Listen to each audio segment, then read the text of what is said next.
Good morning, কেমন আছো সবাই? আজকে করেছি একটু আলুর তরকারি, কারণ আজকে আছে শিবরাত্রি। তো সকালবেলা বাবা ছেলে মেয়ে আলুর তরকারি দিয়ে মুড়ি খাবে, আর আমি করছি একটু আমার জন্য রান্না। তো ছেলে এখন ব্যায়াম করাতে মত্ত, লাফাচ্ছে, ঝাঁপাচ্ছে, হাত নাড়ছে, কত কি করছে। কাণ্ড দেখো বাবুর, কত ব্যায়াম শিখেছে তার ঠিক নেই। স্কুল থেকে অনেক কিছু ব্যায়াম শিখিয়েছে ওদেরকে। ওই হাত নাড়া হচ্ছে, কত ব্যায়াম করছে। হাত তুলে মাথায় ঠেকাচ্ছে, আবার উঠছে, লাফাচ্ছে। ওফ, আনন্দের সঙ্গে ব্যায়াম করছে বুকে জগন্নাথকে নিয়ে। তো চলো, বাড়ির পুজো সেরে আবার যেতে হবে মন্দিরে। তো আমি এখন রেডি মন্দিরে যাবার জন্য, সব কিছু গুছিয়ে নিচ্ছি। আর বাড়ির পুজোও কমপ্লিট, এই যে সব কমপ্লিট হয়ে গেছে। প্রদীপ ধূপ জ্বালিয়ে দিয়েছি, শিব ঠাকুরকেও পুজো হয়ে গেছে। আমি প্রতিদিনই শিব পুজো করি, তো আজকে স্পেশাল দিন, তো আজ তো একটু অন্যরকম হবেই।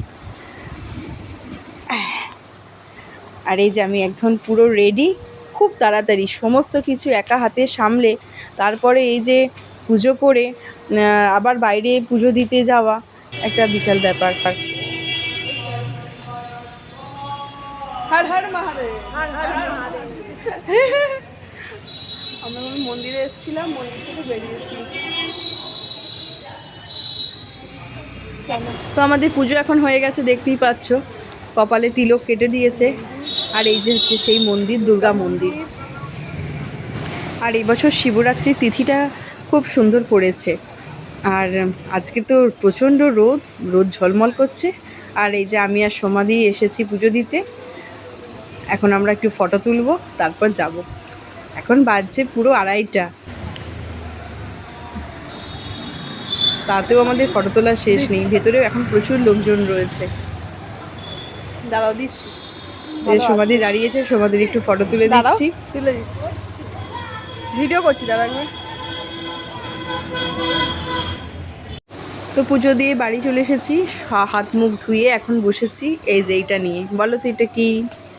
এটা হচ্ছে সাবু মাখা। সমাধি দিয়েছে আমাকে, প্রতি বছরই আমার জন্য এটা মেখে রাখে, আমাকে দেয়। আর আমি এখন সেটাই খাচ্ছি, কারণ এই সময় আর ডালিয়া কিংবা লুচি কিংবা খেতে ভালো লাগে না।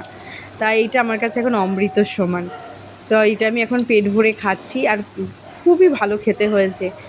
কারণ সমাধি সাবুটা খুব ভালো করে মাখে, অনেক কিছু দিয়ে, দই সন্দেশ টন্দেশ সব কিছু দিয়ে সাবুটা মাখে। আর বাইরে এরকম ঝলমলে কটকটে রোদ, ভালো গরম পড়ে গেছে কলকাতার দিকে, আর তার মধ্যেই ঠান্ডা সাবু মাখাটা খাচ্ছি। আর এই যে দেখতেই পাচ্ছ, এখনও আমার ঠাকুরঘরে সমস্ত কিছু ছড়ানো রয়েছে।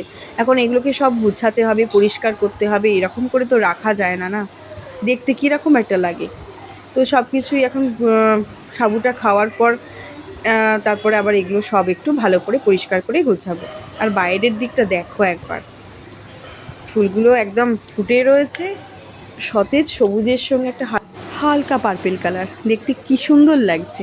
আর এই যে আমি এখন খাচ্ছি। মাথার এই তিলক আমি এখনও মুছিনি, কারণ দেখতে বেশ ভালো লাগছে। দেখছি মনে হচ্ছে যেন শিবের ভীষণ বড় উপাসক দেখে মনে হচ্ছে। হ্যাঁ, উপাসক তো অবশ্যই, বেশ ভালো লাগছে। আর এই যে এখন বাজছে 3:15, এখন আমি খেতে বসেছি। সারা দিনের পর এই একটুখানি সাবু মাখাটা আমি খাচ্ছি, এটা এখন আমার কাছে অমৃতর সমান। আর আকাশটা দেখো বাইরে, কি অসম্ভব সুন্দর লাগছে, আর তার সঙ্গে ফুলগুলো। তো সারাদিনের পর এখন আমি রাতের খাবার নিয়ে চলে এসেছি। এখন রাতে এটা খাবো, খেয়ে তারপর একটু বিশ্রাম। তাহলে আজকের মতো ভিডিওটা এখানেই শেষ করলাম। আর এখন টাটা, বাই।